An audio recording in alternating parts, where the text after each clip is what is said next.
तो हम स्व को अपने शरीर मन बुद्धि में बंद कर लेते हैं,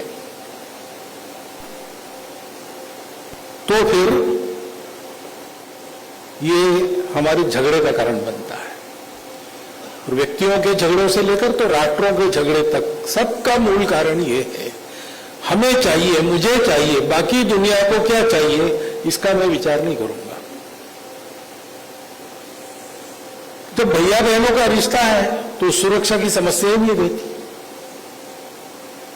सब अपने हैं,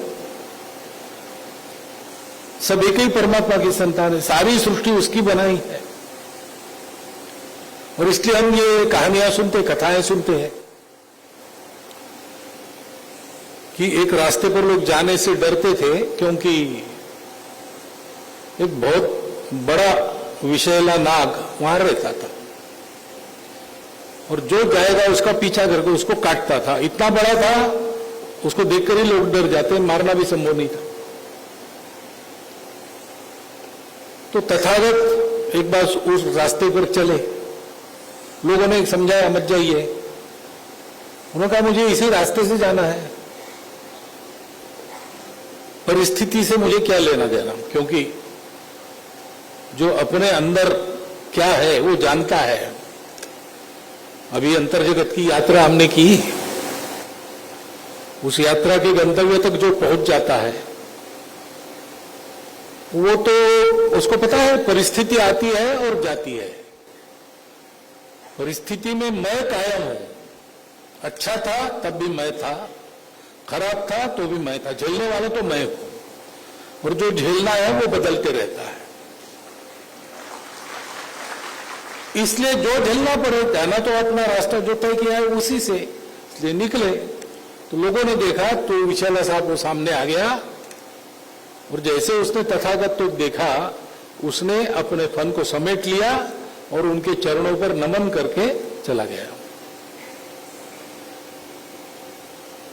अब आज के तथाकथित बहुत बुद्धिवादी लोग इसका सबूत मांगेंगे।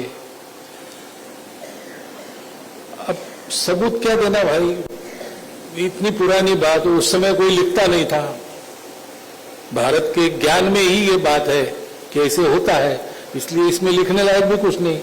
तथागत जैसी तपस्या करे तो वैसे ही होगा, इसलिए किसी ने लिखा नहीं होगा। परंतु संदेश तो पक्का है कहानी का।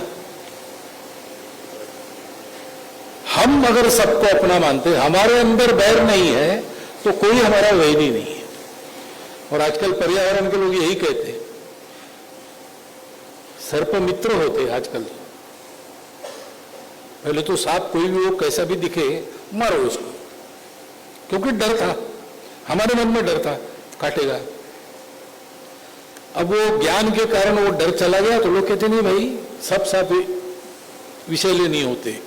और विषैले सांप भी इसलिए काटते हैं कि आप कुछ करते हो, उनकी जगह पर आप जाते हो, उनको जितने अंतर पर रखना चाहिए नहीं रखते, उनका एक रेंज होता है, उसके अंदर मत जाओ तो कुछ नहीं करेगा। गलती से आ गया आपके रास्ते में तो चुपचाप पकड़ो और जंगल में छोड़ दो। ये आजकल हो गया। क्यों हो गया? क्योंकि मनुष्य ने अपने उस भौतिक ज्ञान के कारण थोड़ा सा वैरभाव सृष्टि के प्रति अपना कम किया। तो अगर हमारे मन में ये अपनापन है तो सुरक्षा का प्रश्न ही नहीं, क्योंकि कोई भी हमारा वैरी नहीं है।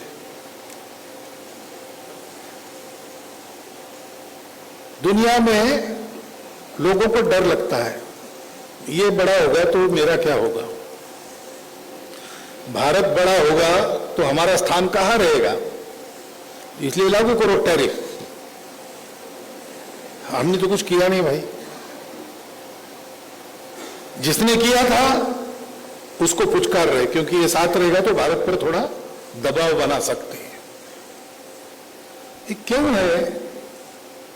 7 समंदर पार आप लोग हैं, हम यहां पर है, कोई संबंध तो आता नहीं, लेकिन डर लगता है।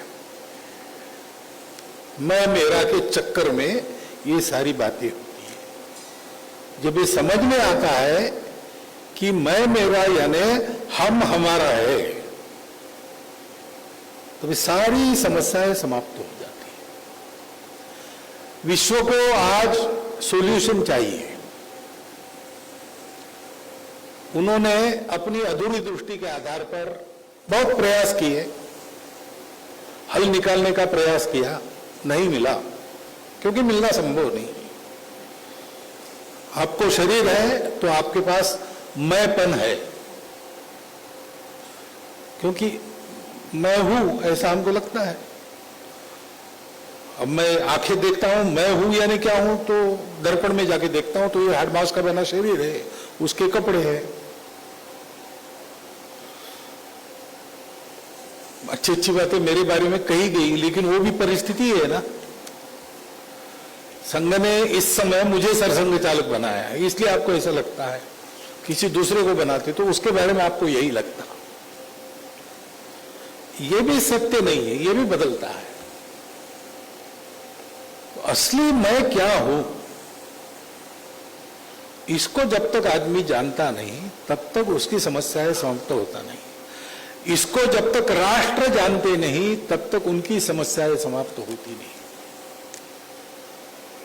हमारे देश में हम लोग आज भी, हमको ये पता हो न हो, यहां जो नहीं है, जो न ब्रह्मा कुमारी के संबंध में है, जो न संघ के संबंध में, ऐसे भी जो लोग हैं वो भी जाने अनजाने चाहे अनचाहे थोड़ा ऐसा सोचते हैं कि वास्तव में मैं क्या हूं।